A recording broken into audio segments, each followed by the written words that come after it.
म्हणजे ह्या जे लाईफ इन्शुरन्स जो आहे म्हणजे ज्याला आपण विमा म्हणतो, तर विम्यामध्ये सर्वात महत्त्वाचा निर्णय आज झालेला आहे. IRDAने निर्णय घेतला आहे मोठा मित्रांनो. याच्यामध्ये जी विम्यावर प्रत्येक पॉलिसीवर जी 18% GST आहे मित्रांनो, तर तो 2025मध्ये 0% केलेला आहे.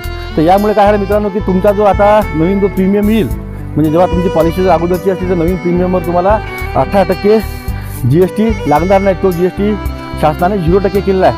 म्हणजे तुमचा जर 1 लाखाचा जर प्रीमियम असला मित्रांनो तुमच्या पॉलिसीचा, म्हणजे मागच्या 2024चा, तर तो आता यावर्षी तुम्ही जेव्हा प्रीमियम जेव्हा तुमचा रिन्युअल करसाल तर तो तुम्हाला जवळपास 80,000 रुपये लागणार आहे.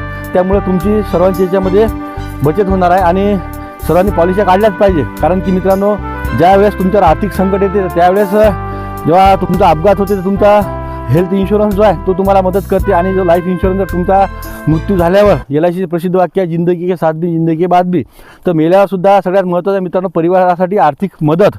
तर ही आर्थिक मदत जी आहे मित्रांनो ह्या पॉलिसी तुम्हाला देत राहतात. आणि छोटी छोटी जर आपण दिवसाचे जर समजा आपण जर खरा तंबाखू जर ह्या व्यवस्थित घेत असले तर त्याचे 50 रुपये तुमचे असेच जातात चहा पाण्यामध्ये मित्रांनो. तर तोच खर्च थोडाफार कमी जास्त करून 50 रुपयाची सुद्धा तुम्ही बचत केली तर तुमचा महिन्याचा जवळपास 1,500 रुपयाच्या प्रीमियममध्ये तुम्हाला 5 ते 8 लाखापर्यंत विमा भेटू शकतो, हेल्थ इन्शुरन्स. आणि आतापर्यंत काय झालं, सर्व पॉलिसी ज्या आहे मित्रांनो मॉडिफाईड झालेल्या आहे. आणि मोठे मोठे जे हॉस्पिटल आहेत मित्रांनो हे कॅशलेस सुविधा आहेत. ज्यावेळेस तुम्हाला LICचं कार्ड भेटते त्यावेळेस तुमचा अपघात झाल्यावर तिथं काउंटरवर पैसे भरायची गरज नाही. एखादं ऑपरेशन करायचं असलं तर ते कार्डचा नंबर जरी सांगितला तुम्ही पॉलिसीचा तरी तिथं ते एक कॅशलेस कार्ड उपलब्ध आहे.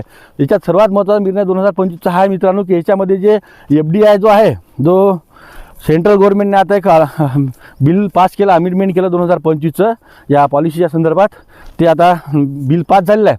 तर यामध्ये मित्रांनो बाहेरील ज्या कंपन्या आहेत विदेशातील त्यांना 74% निवेश करता येत होता. परंतु हा जो FDI जो आहे तो आज पॉलिसी क्षेत्रामध्ये 100% आज शासनाने केलेला आहे.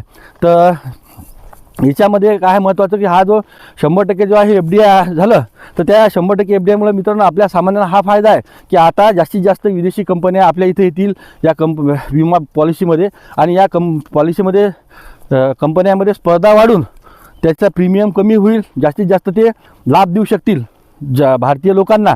आणि त्याचा निश्चितच फायदा तुम्हाला, मला आणि सर्वांना होणार आहे मित्रांनो. हा 2025चा एक महत्त्वाचा निर्णय आहे. धन्यवाद.